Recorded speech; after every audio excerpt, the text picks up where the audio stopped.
दीपक Mishra ji, former chief justice supreme court, जिन्होंने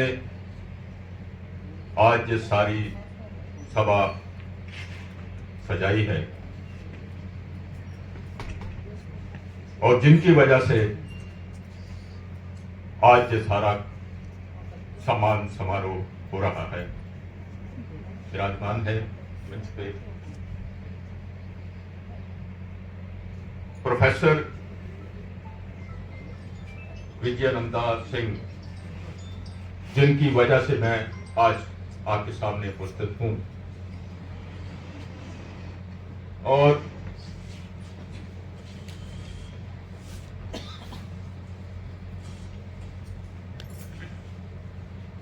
justice संगम कुमार साहू जी,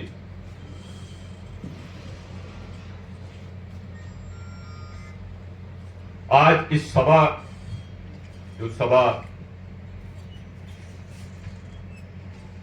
उत्कल साहित्य समाज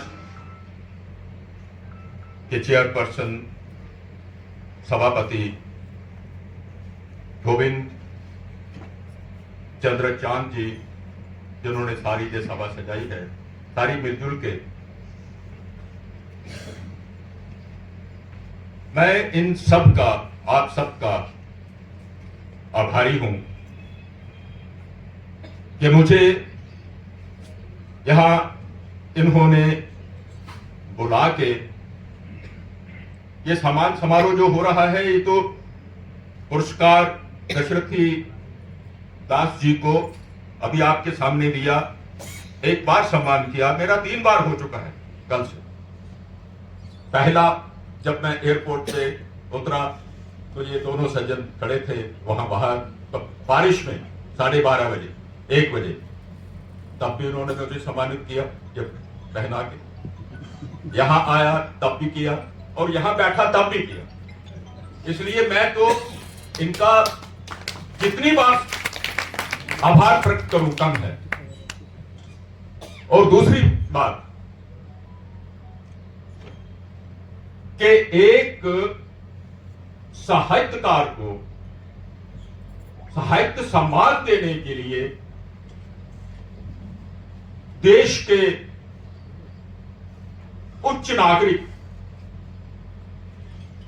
चीफ जस्टिस रह चुके व्यक्ति एक साहित्य सम्मान का आयोजन करते हैं और उनके नाम पे सम्मान दिया जाता है, मैं इनका भी आभार प्रकट करता हूं। बहुत कम लोग होते हैं समाज में इस तरह के। हम अपने बुजुर्गों से सुना करते थे, कुछ किताबों में भी पढ़ा कि पहले राजे महाराजे नवाब साहित्यकारों का बहुत सम्मान करते थे, दरबार में बुला के कलाकारों का सम्मान करते थे, और उसके बाद ये जिम्मेदारी सरकार ने ली, और सरकार अपनी जिम्मेदारी किस तरह से कितनी निभा रही है आप सब जानते हैं, हम भी जानते हैं। लेकिन एक कोई ऐसी ऑर्गेनाइजेशन, ऐसी संस्था जो सरकारी ना हो और वॉलेंटियरली ऑर्गेनाइजेशन हो, जैसे कि उत्कल साहित्य समाज है, 1903 से ये काम कर रही है संस्था, वो इस तरह का काम करे, मैं जहां आके हैरान हो गया। मैंने उनको यही कहा, बाहर कितनी प्रतिभाएं लगी हुई हैं, सबसे पहले उनको मालाएं, फूल मालाएं पहनाई गई, सम्मान किया गया। फिर इन्होंने वो एक जो पुराना हॉल है वो दिखाया, जिसमें वो पूरा आर्काइव्स, सब पूरे के पूरे वहां लोग थे जिन्होंने इस भाषा के लिए, इस साहित्य के लिए काम किया है। उनको संभाल के रखना, मैंने इनको कहा, यही कहा कि ये लोग जो हैं ये बहुत महान हैं, लेकिन आप भी कम नहीं हैं जिन्होंने इनको संभाल के रखा है। अगर आप इनको संभाल के ना रखते तो हम क्या देखते। इसलिए आप भी महान। ऐसी संस्थाएं, लाइब्रेरी है, ये पुरानी बिल्डिंग, ये हॉल है, और मेरे जैसे आदमी को वहां दूर पहाड़ से, जम्मू कश्मीर से यहां बुलाया जा रहा है। हम वहां पहाड़ पे रहने वाले लोग दिल में आस लिए चले जाते हैं इस जहाने पानी से कि कभी समुंदर देखें। आप तो समुंदर के किनारे हैं, आप तो खुद समुंदर हैं, और ऐसे लोगों के साथ मिलना बैठना, मैं पहले भी एक बार यहां आया हूं। मेरा अपना ये मानना है कि बहुत से लोग, बहुत सी भाषाएं जो हैं उनमें बहुत काम हो रहा है, डोगरी में भी हो रहा है, लेकिन कुछ,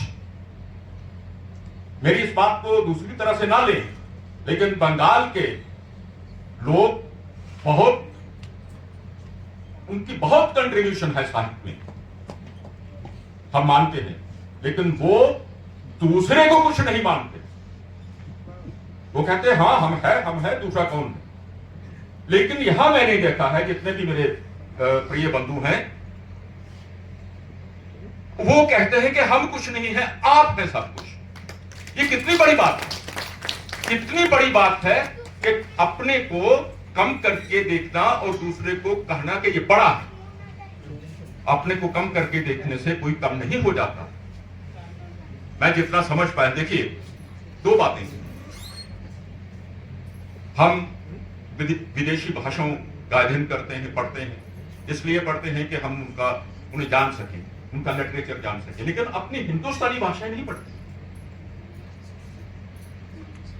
मैं यहां बैठे थे, दीपक जी पहले आए हुए थे, इनकी मैडम भी वहां बैठे थे, बातचीत हो रही थी सबके साथ, इनका बहुत प्यारा इंट्रोडक्शन हो रहा था। वहां बैठे हुए ये तकरीबन अपनी बात अंग्रेजी में कर रहे थे, और मंच पे आए तो इन्होंने सारा वक्तव्य अपना उड़िया में दिया, अपनी मातृभाषा में दिया। ये होती है जमीन से जुड़ने की बात। हमारे वहां थोड़ा सा उल्टा है। मैं ये अब क्योंकि मेरे सामने लोग, अपने लोग नहीं है, इसलिए थोड़ी सी निंदा कर लूं तो आपको अच्छा लगेगा। हमारे वहां हम बैठे होते हैं कमरे में, तो डोगरी में बात कर रहे होते हैं, बड़े से बड़े लोग। जब उनके सामने माइक आता है तो वो भूल जाते हैं कि मैं मुझे डोगरी बोलूं, वो दूसरी भाषा में शुरू हो जाता है। मतलब कितने अंतर, एहसासिक अंतरी समाया हुआ है। ऐसे हम बैठे होते हैं तो पूरी हंस रहे हैं, खेल रहे हैं, डोगरी में चुटकुले बाजी हो रही है, कहावतें सुनाई जा रही हैं। यूं ही उनका नाम पुकारा जाता है कि आइए ये फलां आदमी फलां सब्जेक्ट पे बात करेंगे, तो एकदम उन्हें टोकना पड़ता है कि भाई ये डोगरी का प्रोग्राम है, डोगरी में बोलिए। और कभी कभार उनके पास ऐसा भी होता है कि कभी कभार कोई ऐसा आदमी, जैसे मैं यहां हूं आपके पास, जो उड़िया नहीं जानता, तो ऐसा कोई एक भी आदमी पूरी वही सभा में हो तो एकदम उनके पास लॉजिक होता है, ये थोड़ा समझ थोड़ा ना रही है, हम तो इनको समझाने के लिए बात कर रहे हैं। मतलब कितने अपने लिए, अपनी उसको छुपाने के लिए हमारे पास एक्सक्यूजेस हैं। लेकिन जब तक अभी सारा ये मंच जिस तरह से बोल रहे थे, मैं मानता हूं कि मैं उड़िया नहीं जानता, और जानता होता तो मैं एक आध फिक्रा जरूर बोलता, लेकिन अगर मैं थोड़ा सा ध्यान से सुन रहा होता, जब सुन रहा हूं तो थोड़ी थोड़ी बात पकड़ में आ जाती है, ऐसी कोई बात नहीं है। जैसे अगर मैं गलत नहीं हूं तो इन्होंने शेक्सपियर और कालिदास का रेफरेंस देते हुए यही कहा कि शेक्सपियर कालिदास से बड़े नहीं। तो अगर मैं सुनूं तो बात पता चलेगी, मुझे भी पता नहीं, हाँ ये बात हो रही है। जिस भाषा में को संवारने के लिए ऐसी संस्थाएं हों, फकीर सेनापति जैसे धाकड़ किस्म के बड़े लेखक हों, जिस भाषा को संवारने के लिए आपके पास प्रतिभा राय जैसी लेखिका हों, रमानाथ कांत रख चले गए, सीताकांत महापात्र जैसे लोग हों, और जो मैंने वो गैलरी देखी है, मैं तो हैरान हो गया, बिल्कुल हैरान हो गया। नाम ही गिनना जो है वो देखे, इसमें ये सारा का सारा बारकस्ट लगे हुए हैं, इतना इतना कुछ है। तो कब जानेंगे हम एक दूसरे को, कैसे जानेंगे हम एक दूसरे को, और किस तरह से जानेंगे? क्या हमें एक दूसरे को जानने के लिए अपनी मातृभाषाओं को छोड़ना पड़ेगा? क्या यही एक रास्ता है कि उसका कोई दूसरा रास्ता भी है? क्या दूसरा रास्ता नहीं अपनाया जा सकता? हम जितने भी लोग, हम एक दूसरे को अनुवाद से जानते हैं, अपने ही देश के लोगों को एक दूसरे को अनुवाद से जानते हैं। क्या कारण है कि हम अगर विदेशी फॉरेन लैंग्वेज सीखते हैं तो अपनी क्यों नहीं सीखते? थोड़ी थोड़ी ही सही हो जाए। ये अगर 1000 साल पुरानी इसकी परंपरा है, तो क्या आपको मालूम है, मेरे मित्र मेरी बहुत तारीफ कर रहे थे, मुझे लगा कि मेरी तारीफ ही कर रहे हैं, जब जब नाम ले रहे थे तो मुझे यही लगा कि पक्की बात है कि ये मेरी कुछ ना कुछ तारीफ कर रहे हो। और कितनी सच्ची है कितनी झूठी ये तो मैं नहीं जान पाया, लेकिन थी वो तारीफ। लेकिन ये तारीफ अगर मेरे लिटरेचर को पढ़ के की जाए तो कितनी बड़ी बात होगी। ये लिटरेचर को बिना पढ़े मतलब एक दो किताब मेरी अनुवाद हो भी गई या इनकी हो गई, मैंने एक तो पढ़ा ना, एक अंश पढ़ा, एक हम समग्र नहीं पढ़ पाए, एक दूसरे को नहीं पढ़ पाए। तो क्या हम पूरी उम्र सदियों तक यही चलता रहेगा कि हम एक दूसरे को जानने के लिए सिर्फ और सिर्फ अनुवाद का और उसका दूसरा रास्ता निकालने वाले पॉलिटिशियन हमें मजबूर करेंगे कि भाई हम एक सूत्र में जुड़ने के लिए हमें एक भाषा का चयन करना पड़ेगा? क्या यही रास्ता है? अगर यही रास्ता है तो चलिए हमें यह भी मंजूर है, आप उड़िया छोड़ दीजिए, हम डोगरी छोड़ देते, लेकिन ये रास्ता नहीं। हम जब इस जमीन से जुड़ने की बात करते हैं, हम जब इस भारत में अनेकता में एकता की बात करते हैं, तो हमें अपनी सभी भाषाओं को, चाहे वो छोटी हैं या बड़ी हैं, उनमें कम लिटरेचर लिखा जा रहा है कि पढ़ा लिखा जा रहा है, उनको साथ लेके चलना पड़ेगा। इसके बिना दूसरा कोई रास्ता नहीं। और जब हम सम्मान करते हैं, आज जैसे मैं दशरथी दास जी को पहले भी और अब एक बार फिर इस सम्मान के लिए, इस पुरस्कार के लिए इनको बधाई देता हूं, और दीपक मिश्रा जी को का धन्यवाद करता हूं। दोस्तों, हम जब किसी साहित्यकार का सम्मान करते हैं तो हम उस व्यक्ति का सम्मान नहीं करते, हम उसके काम, हम उसकी भाषा, हम उसकी निष्ठा का, हम उसकी लगन का, हम उसके अंदर जो पनप रही संस्कृति है उसका सम्मान करते हैं और उसकी मार्फत अपना सम्मान करते हैं। ऐसे इस तरह से हमें अपने सम्मान करते रहना चाहिए ताकि अपनापन बना रहे। डोगरी भाषा से मेरा ताल्लुक है, वहां जैसे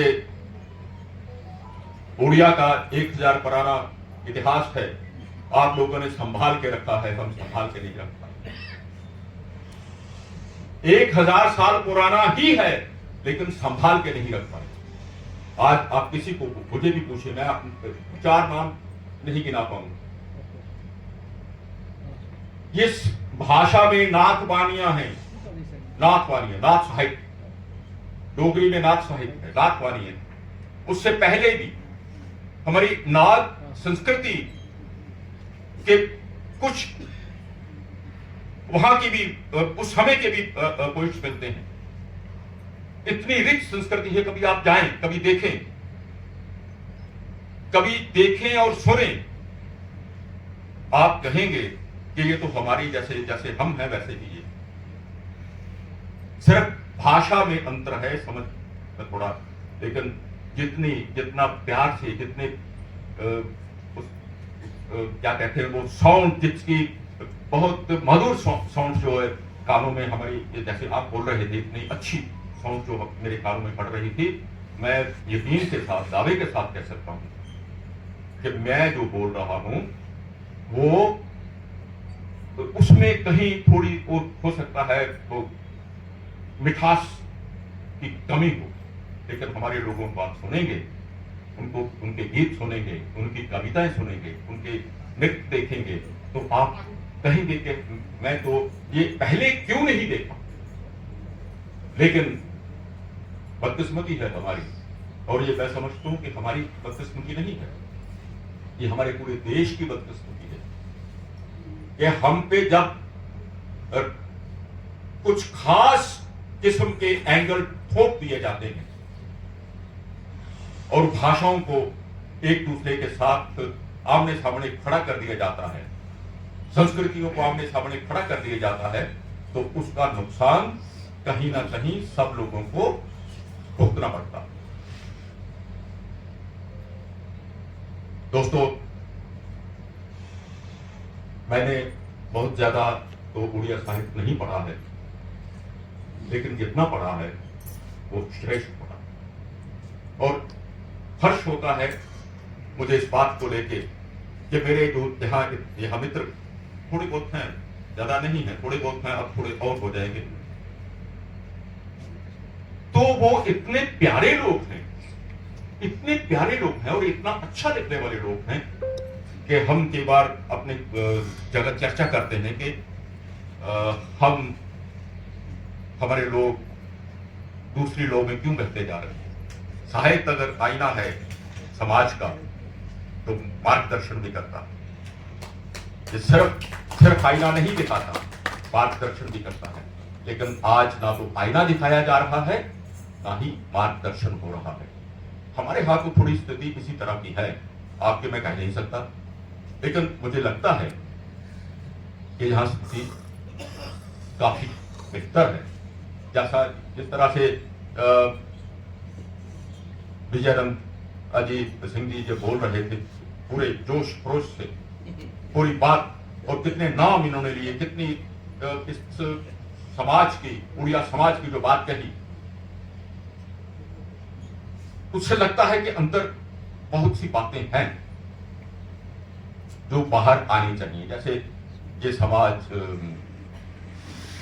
उत्कल साहित्य समाज, मैंने देखा इनका जो लेटर भी आया था कि इस साहित्य समाज ने इस रियासत को, उड़ीसा के निर्माण में भी योगदान दिया। तो इसका मतलब यह हुआ कि जो भाषाई तौर पे, साहित्यिक तौर पे ये सारी, अगर ऐसी संस्थाएं जो हैं काम कर रही हैं इस जगह, तो उनके साहित्य का भविष्य जो है बिल्कुल उज्जवल है। और जिस जगह दीपक मिश्रा जैसे लोग स्पॉन्सर करने के लिए, उन साहित्यकारों को सम्मान देने के लिए मौजूद हैं, उनका भविष्य तो उज्जवल है ही है। ये बात आप ले लीजिए पूरी तरह। ये संरक्षण बहुत कम लोगों को मिलता है, नहीं मिलता है। हम कहते हैं, मैं सड़क का आदमी, सड़क का आदमी इसलिए कि वहां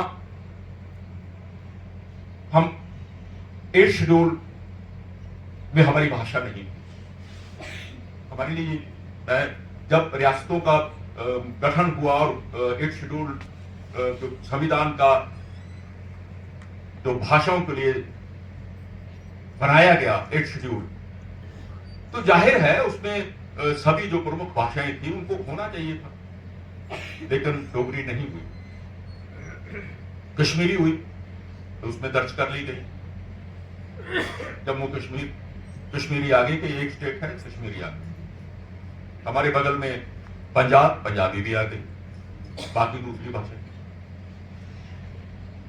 हम तब तो पैदा भी नहीं हुए थे, जब थोड़ा सा समझ आई, लोगों को पूछने लगे तो ये क्या क्या बात है, तो वो हाँ जी ये है वो है, आखिरकार हमें सड़क पे उतरना पड़ा, पूछना पड़ा, नाटक की मार्फत, कविता की मार्फत और नुक्कड़ गोष्ठियों की मार्फत, नुक्कड़ नाटक की मार्फत, ये भाई हमें बताइए हमारा कसूर क्या है। आपने कश्मीरी को रखा है, बहुत अच्छा किया, हमने पंजाबी को रखा है, बहुत अच्छा किया, लेकिन डोगरी को क्यों नहीं रखा? तो आखिरकार हमें सड़क पे उतरना पड़ा। ये काम साहित्यकारों का नहीं था, ये काम उन नेताओं का था जो हमें रिप्रेजेंट कर रहे थे, लेकिन उन्होंने नहीं किया, तो आखिरकार हमें सड़क पे उतरना पड़ा। तो ये भाषा हमें मिली, कब मिली, कितनी देर के बाद मिली?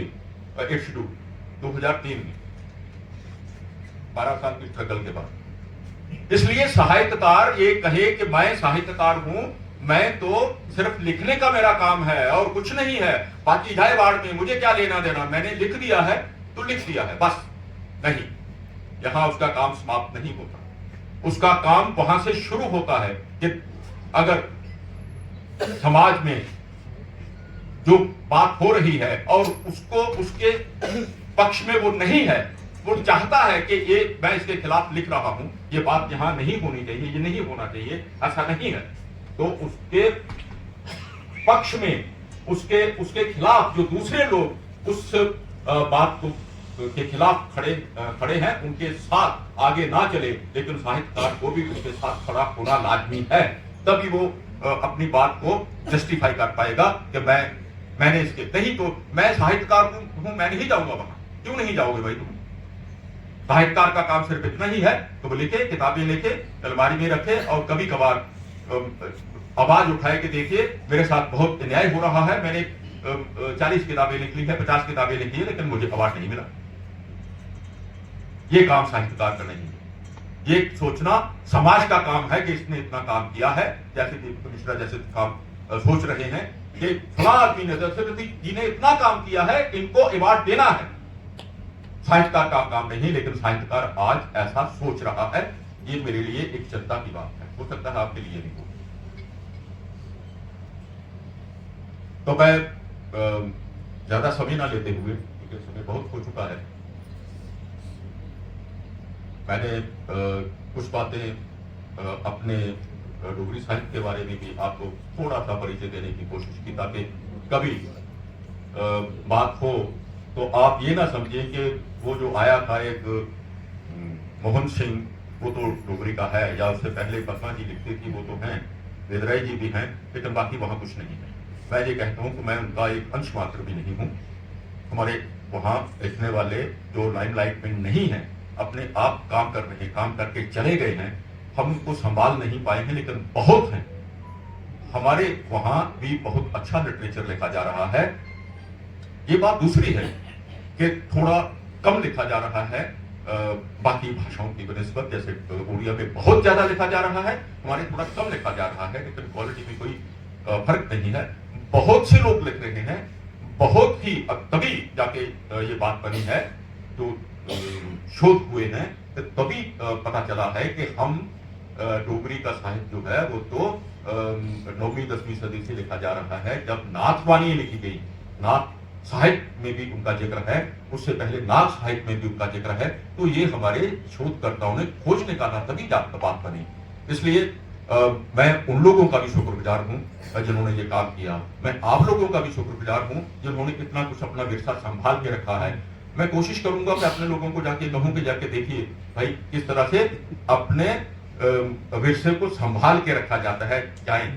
आए हम एक दूसरे के काम आए और एक दूसरे से सीखें कि कैसे हम अपने विरसे को संभाल के रख सकते हैं, कैसे हम अपने समाज को ठीक दिशा पे ले जा सकते हैं और उनको अपने इन लोगों से जानकर इनकी पहचान करवा सकते हैं। ये सबसे बड़ी बात है। मैं एक बार फिर आप सबका पूरी उड़िया सोसाइटी का, पूरी समाज का बहुत शुक्रगुजार हूं कि आपने मुझे यहाँ आने का मौका दिया और मेरी बातें भी सुनी। इनमें से कुछ आपको अच्छा ना लगा हो तो मुझे माफ करें, लेकिन इसका मतलब ये नहीं कि अच्छा ना लगे तो मुझे आप भूल जाएं। अच्छा ना लगे तो फिर से याद करें कि वो आया था, उसने ये बात अच्छी नहीं की, उसको फिर से बुलाएंगे और कहेंगे कि ये अपनी गलती ठीक है। इसलिए मैं आपका बहुत शुक्रिया अदा करता हूँ, बहुत बहुत बहुत बहुत ही सम्मान के साथ आप सबका पूरी अदा करता हूँ।